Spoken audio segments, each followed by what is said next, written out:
Connectez-vous, connectez-vous. C'est important. C'est important.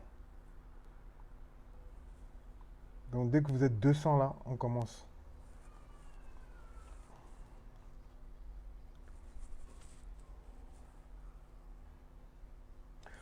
Salut Ahmed Lefa, salut Sidibé, salut Pauli Chico, salut à Koulibaly Mohamed, voilà, salut à Fofana. Bonjour à tous, chers amis. Bon, chers amis, je vous fais confiance pour partager.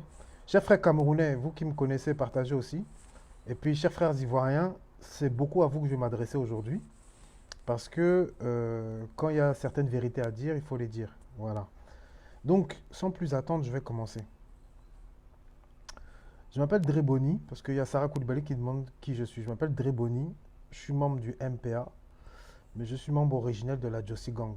Donc, ça veut dire que je sais de quoi je parle et ce que je vais dire, c'est ni plus ni moins que la vérité. Et je vais parler de choses que je sais, dont j'ai été témoin, et puis rétablir une certaine vérité.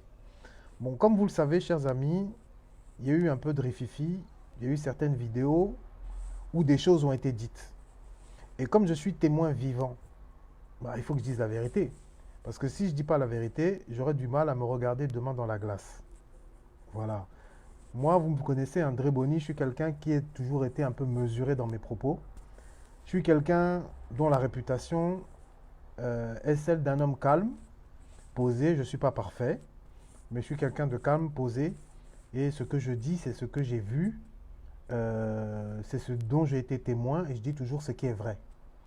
Donc, chers amis, concernant très rapidement l'affaire des 16 000 euros. Ce que je vais vous dire là, c'est pas j'ai vu, c'est pas on m'a dit, c'est je suis témoin. Voilà.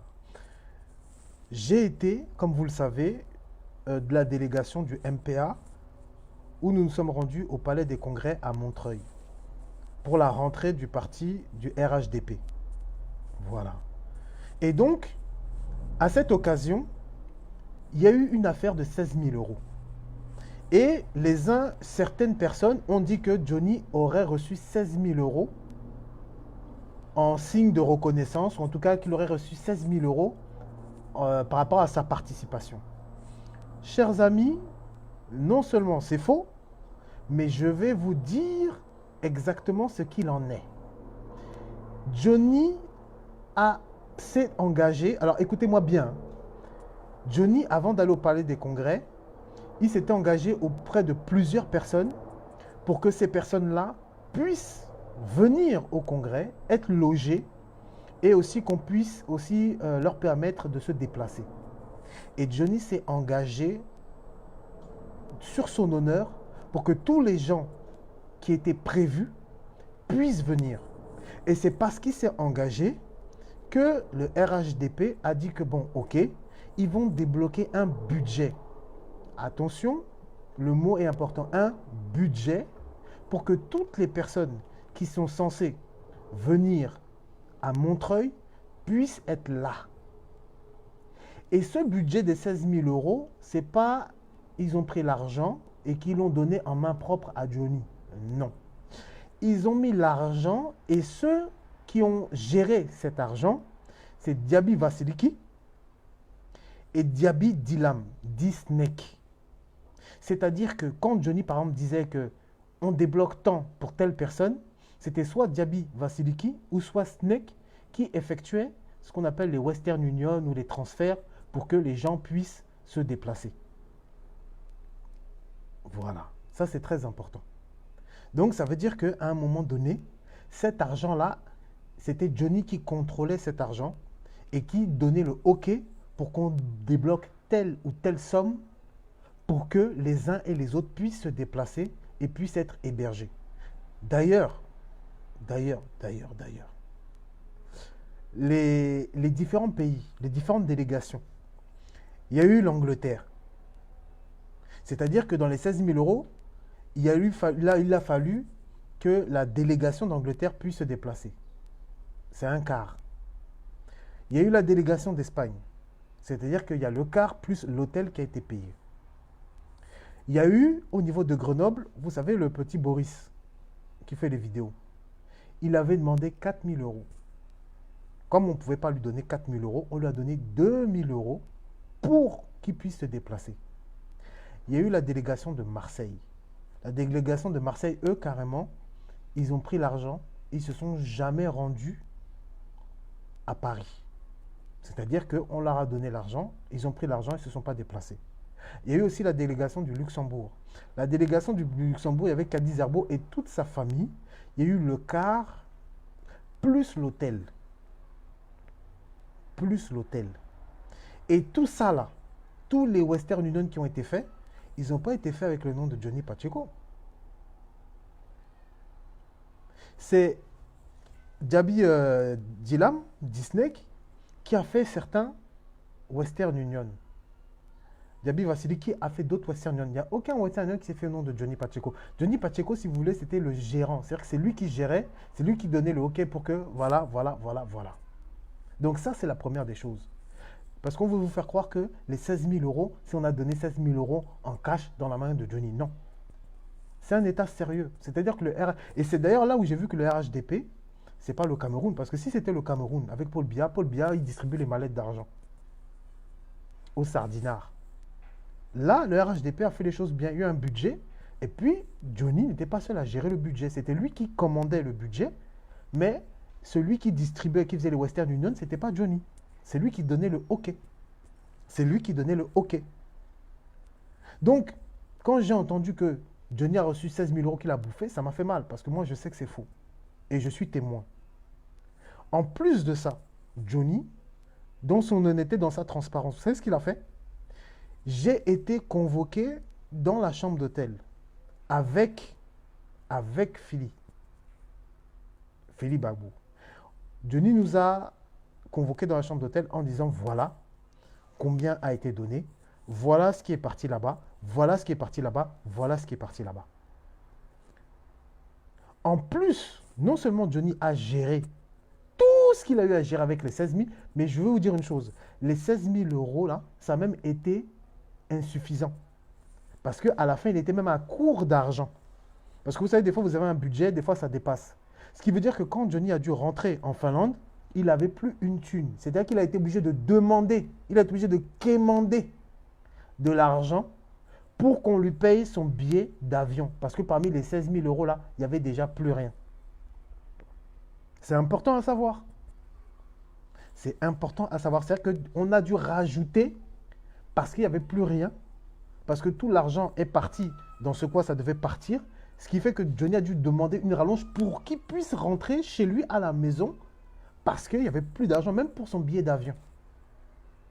Ça, je suis témoin de ça. Donc, c'est pour ça que quand on dit que Johnny a eu 16 000 euros, il m'a donné que 150 euros.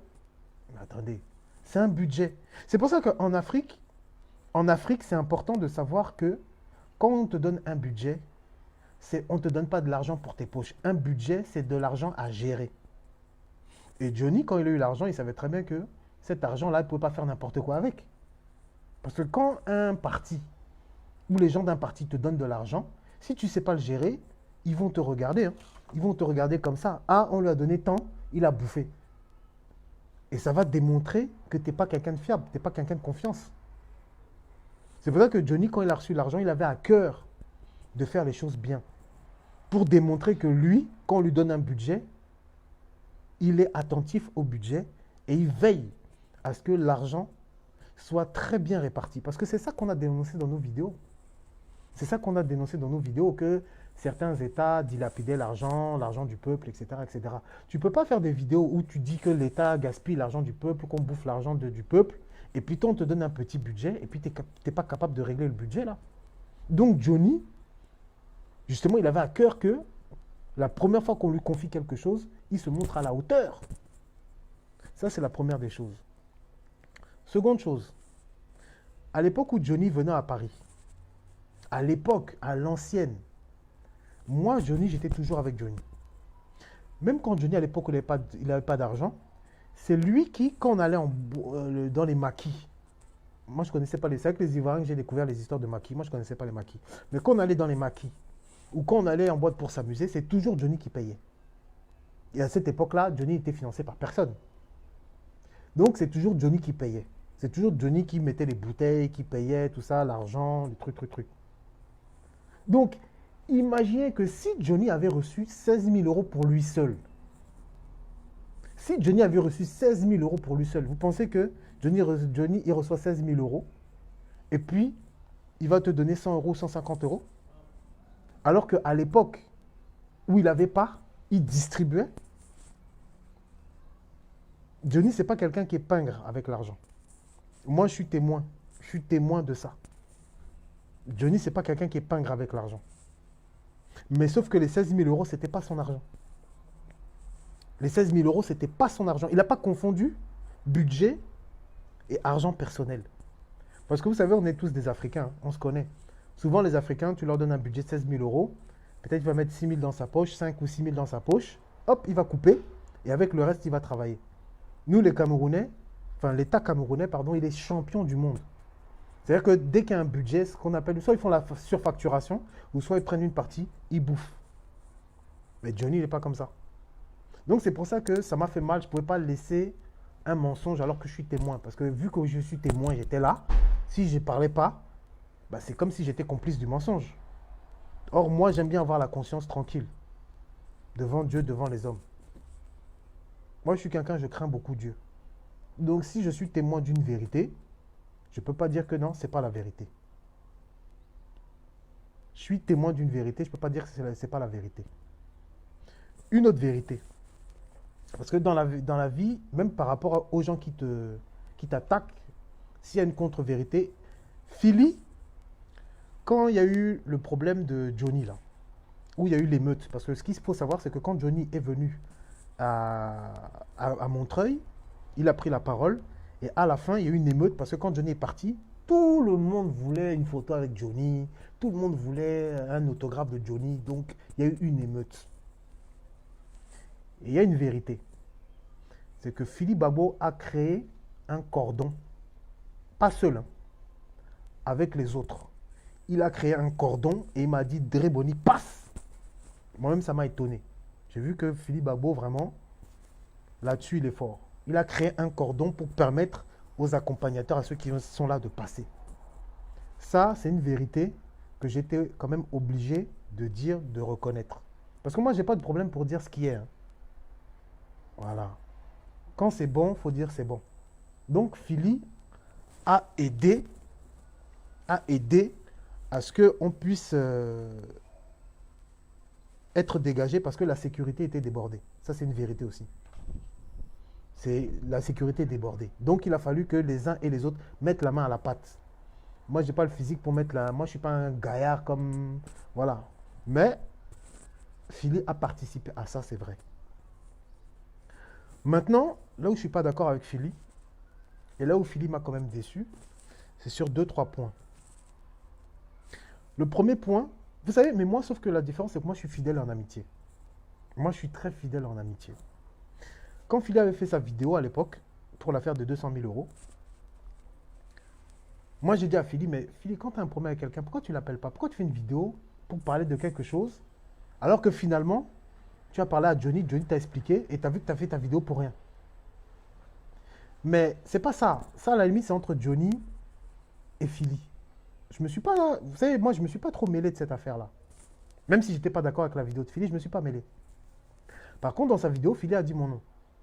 Il a dit, oh, c'est pour ça que Dre Boni que Johnny, tu te comportes pas bien, c'est pour ça que Dre Boni aussi est parti du MPA. Philly, c'est pas correct de faire ça. Parce que moi, Philly, je t'ai jamais dit que je suis parti du MPA. Donc, même si à ce moment-là, tu étais en guerre avec Johnny ou que tu en voulais à Johnny, tu peux pas m'utiliser, moi, dans ta guerre avec Johnny. Moi, demain, si j'ai un problème avec Johnny, mais je vais régler le problème avec Johnny, je ne vais pas utiliser le nom de Philly Babo pour régler mes problèmes avec Johnny, jamais. Donc, moi, Dre Boni, je ne t'ai jamais dit que j'allais quitter le MPA ou que j'avais quitté le MPA. Même si je reconnais qu'à l'époque, la position de Johnny me gênait. Mais après, on s'est arrangé entre nous, j'ai épousé le combat, et puis on est arrivé. Ça, c'est la première chose. La deuxième chose, c'est que le gars qui a fait la vidéo, là, qui a dit que je sais que c'est là où je suis tombé de nu, parce que c'est là où j'ai appris que ce qui te faisait mal, c'est que Johnny nomme un Camerounais, je cite les mots, hein, un Camerounais vice-président du MPA. Ça m'a fait mal, pourquoi? Parce que moi déjà je pensais qu'on s'entendait bien. Je pensais pas on n'a jamais eu de grief, on n'a jamais eu un problème. On s'est toujours bien entendu, on s'est toujours bien parlé. Et je savais pas qu'on me reprochait d'être camerounais. Enfin, je savais pas que toi, tu me reprochais d'être camerounais. Parce que quand j'ai fait les vidéos, mes premières vidéos que j'ai fait sur la toile, j'étais pas ivoirien, j'étais camerounais, hein. Je faisais même tellement de vidéos sur la Côte d'Ivoire que même mes frères camerounais pensaient que j'étais ivoirien. Même beaucoup de Camerounais pensaient que j'étais ivoirien. Donc c'est pas parce que je suis camerounais qu'en tant que panafricain, j'ai fait mes vidéos sur la Côte d'Ivoire. Donc quand on dit qu'est-ce qu'un Camerounais peut apporter à la Côte d'Ivoire, mon frère, c'est pas un Camerounais qui apporte quelque chose à la Côte d'Ivoire. C'est un panafricain qui parle. Et tout Africain peut apporter sa pierre à l'édifice, aussi petite qu'elle soit. Toi, Philippe, tu as déjà parlé d'Ali Bongo, tu as déjà même parlé de Paul Biya. Mais est-ce qu'un Camerounais t'a dit, mais qu'est-ce qu'un Ivoirien peut apporter au Cameroun? Quand tu as parlé de Paul Biya, mais c'est normal, tu es panafricain. Moi, je ne peux pas t'en vouloir de parler en mal de Paul Biya en tant qu'Ivoirien, parce que même en tant qu'Ivoirien, tu es africain. Tu vois qu'au Cameroun, ça ne va pas. Il y a la dictature depuis 38 ans. Tu vois que le pays, il n'y a pas de route, il n'y a pas d'hôpitaux, il n'y a pas d'infrastructure. Et même en tant qu'Ivoirien, tu es africain et ça te fait mal pour tes frères. Donc tu as le droit de parler. Moi, quand j'ai parlé des histoires de la Côte d'Ivoire, mais c'est parce que ça me faisait mal et parce que je suis panafricain, je suis africain. Donc c'est normal. Et d'ailleurs, toi-même, dans une vidéo, plusieurs fois, tu m'avais défendu là-dessus. Tu avais dit que Dre Boni, c'est un Camerounais, mais les Camerounais et les Ivoiriens, nous sommes des frères. Et c'est normal qu'ils parlent. Donc ma question, c'est comment hier, tu disais que c'était normal que je parle, à l'époque où on était des amis, enfin entre guillemets, où on était des associés, des collègues, des camarades de lutte plutôt. Et puis maintenant, j'entends que, oh, pourquoi c'est un Camerounais qu'on va nommer? Alors qu'en plus, toi et moi, nous n'avons jamais eu de grief. On n'a jamais eu d'histoire. On s'est toujours bien entendu. C'est ça que je comprends pas. C'est ça que je comprends pas. J'ai pas ça m'a surpris, quoi. J'ai dit, mais attends, ça veut dire qu'en fait, avec moi, tu étais double face. Ça veut dire qu'avec moi, en fait, tu disais qu'en fait, on était on s'appréciait, mais en fait, on s'appréciait pas. Parce que moi, là, j'ai découvert ça sur la toile, hein. J'ai découvert ça sur la toile. Ça, c'est la première chose. C'est la deuxième chose. La troisième chose qui m'a déçu, c'est que dans ta vidéo, tu dis, ouais, Johnny, il a pris des gens, mais ils savent que ces gens-là, ils ne peuvent pas se comparer à moi, que c'est moi qui fais les meilleures vidéos, que de me dire, bah, faut leur dire de faire des vidéos. Je dis, oh. Mais, Philly, c'est toi qui parlais de aime ton prochain comme toi-même. Tu parlais de la Bible. Mais dans la Bible, il y a aussi l'humilité. Dans la Bible, il y a l'humilité. Si à la limite, moi, je t'avais attaqué sur le fait que je dis que tu ne fais pas bien des vidéos et que tu me réponds en disant que mais toi, tes vidéos ne sont pas bonnes, je pouvais te dire ok. Mais est-ce que moi, Dre Boni, je t'ai déjà attaqué sur tes vidéos? Jamais. Tu dis à Johnny, oh, il faut leur dire de faire vidéo. Tu sais très bien que celui qui fait les vidéos, qui sait faire les vidéos, il n'y a que moi. Donc ça veut dire que quand j'étais avec toi, tu estimais que je ne savais pas faire de vidéos. Mais tu sais que tous les Ivoiriens sont témoins. Et même les Camerounais sont témoins. Je faisais de grandes vidéos au départ, hein, parce que ma vidéo contre Guillaume Soro est restée légendaire. Mais ma vidéo contre Soro est restée légendaire. Ma vidéo contre Adebayor est restée légendaire. Je sais faire des vidéos. Et les Ivoiriens qui me regardent, ils sont 1300 là, savent que je sais faire des vidéos, puisque au départ, moi je suis rentré dans la Josie Gang avec qui il y avait Guy Anticonformiste. Il y avait dessin animé. Il y avait Johnny Pacheco. Tu ne pouvais pas rentrer dans la Josie Gang à cette époque-là si tu ne savais pas faire de vidéos. C'était impossible. Moi, je suis pas dans la... Toi, tu es rentré dans la Josie Gang après moi. Tu es rentré dans la Josie Gang après moi. Parce que quand tu es rentré dans la Josie Gang, tu m'as trouvé là. Parce que c'est ça aussi. Comment critiquer quelqu'un? Tu dis que quelqu'un n'a pas sa place là, alors que quand tu es arrivé, il était déjà là. Est-ce que c'est correct? C'est pas correct. C'est pas correct. Donc, moi, quand je suis rentré dans la Josie Gang, à l'époque, il y avait dessin animé, il y avait Guy Anticonformiste, il y avait Johnny Pacheco. Tu ne pouvais pas rentrer dans la Josie Gang si tu ne savais pas faire de vidéo. Ne quittez pas une seconde, s'il vous plaît. Excusez-moi, je reprends la vidéo. Donc, à l'époque, tu ne pouvais pas rentrer dans la Josie Gang si tu ne savais pas faire de vidéo. C'était impossible, puisqu'on était quasiment les seuls à faire des vidéos. Et j'ai prouvé ma valeur. J'ai prouvé que je savais parler à l'époque. Je l'ai prouvé. Aujourd'hui, j'ai plus rien à prouver, parce qu'on dit, ouais, je fais plus de vidéos. Mais si je fais plus de vidéos, en plus, ce qui est... Hé, l'homme noir. Tu sais pourquoi je fais plus de vidéos par rapport à la Côte d'Ivoire? Tu sais que je fais plus de vidéos par rapport à la Côte d'Ivoire, non pas que je me suis désintéressé de la Côte d'Ivoire, mais parce que chez moi, au Cameroun, c'est chaud. Et que je suis avec la basse de Calibri et que nous sommes en train de réfléchir comment faire pour le Cameroun et qu'on est en train de se battre pour la situation du Cameroun. À l'époque où je faisais mes vidéos, à l'époque, contre Alassane Dramane Ouattara, à l'époque, on me reprochait que, mais toi tu parles de la Côte d'Ivoire, pourquoi tu ne parles pas de Paul Biya? Pourquoi tu ne parles pas du Cameroun? Combien de millions de fois on m'a fait ce reproche? J'avais dit à l'époque quoi? J'avais dit, je parlerai du Cameroun. Pour l'instant, le moment n'est pas venu parce que les Camerounais ne sont pas prêts. Quand les Camerounais sont prêts, je parlerai du Cameroun. Donc, depuis 2018, les Camerounais ont commencé à se lever. Mais j'étais obligé d'être au milieu de mes frères. J'étais obligé d'être au milieu de mes frères. Puisqu'on m'a vu pendant des années avec les Ivoiriens. On m'a même vu pendant 2 ans avec les Gabonais. Au moment où c'est chaud pour le Cameroun, on n'allait pas me voir. J'allais continuer à parler de la Côte d'Ivoire. Mais pour qui on m'aurait pris? Est-ce que ça aurait été logique? C'est chaud en Côte d'Ivoire, tu parles avec les Ivoiriens. C'est chaud au Gabon, tu parles avec les Gabonais. C'est chaud au Cameroun, on ne te voit pas, tu parles pour les Ivoiriens. Comment on aurait pris ça?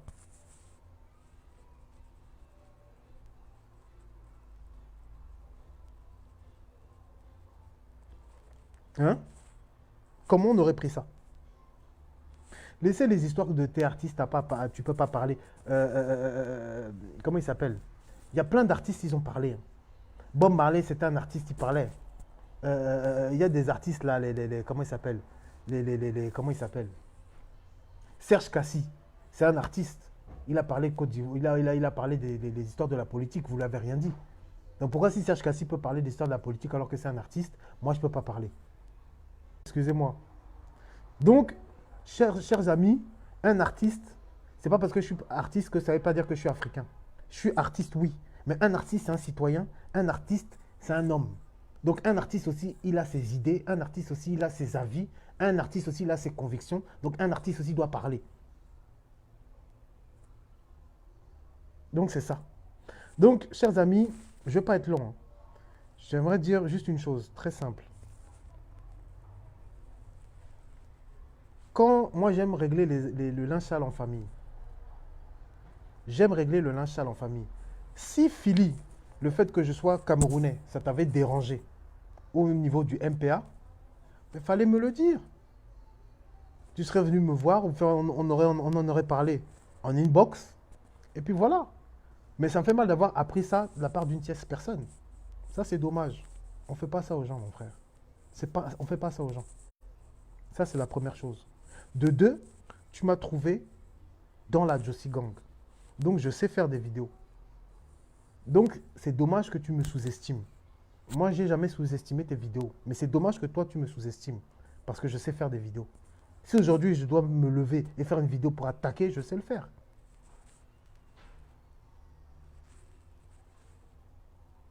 Donc, ça, c'est la première des choses. Troisième des choses, c'est que les 16 000 euros, dis la vérité, c'est un budget. Et Johnny Pacheco l'a géré avec Diaby Vasiliki et celui qu'on appelle Snake. Et sur ces 16 000 euros là, ils ont payé les cars, comment on appelle ça, les hôtels des gens et tout, et tout, et tout, et tout. Et à la fin, il ne restait plus rien. Donc ne faites pas passer Johnny Pacheco pour quelqu'un qui mange l'argent ou qui est vénal ou non. Et ça, c'est des choses dont je suis témoin et c'est des choses dont toi-même tu es témoin. Donc s'il vous plaît, respectons-nous. Les histoires de parler de la fille, de tout ça, tout ça, tout ça, tout ça, moi, je rentre pas là-dedans. C'est pas mon sujet. C'est pas mon sujet. Mais en tout cas, les choses que j'ai vues là, il y a des choses, c'est pas cool. Tu vois? Donc voilà. Donc, chers amis, c'était ma part de vérité. Pour les 16 000 euros, vous êtes au courant. Pour les 16 000 euros, vous êtes au courant. Voilà. Voilà. C'est important. Je ne vais pas durer. Moi, vous savez, je fais rarement des vidéos maintenant parce que, comme je vous ai dit, hein, je suis sur la situation du Cameroun. Mais quand même, j'étais obligé de venir pour dire quand même la vérité. Voilà. C'est ma part de vérité qui était là. Chers amis, portez-vous bien. C'était Dre Boni du MPA. On se suit. On est ensemble.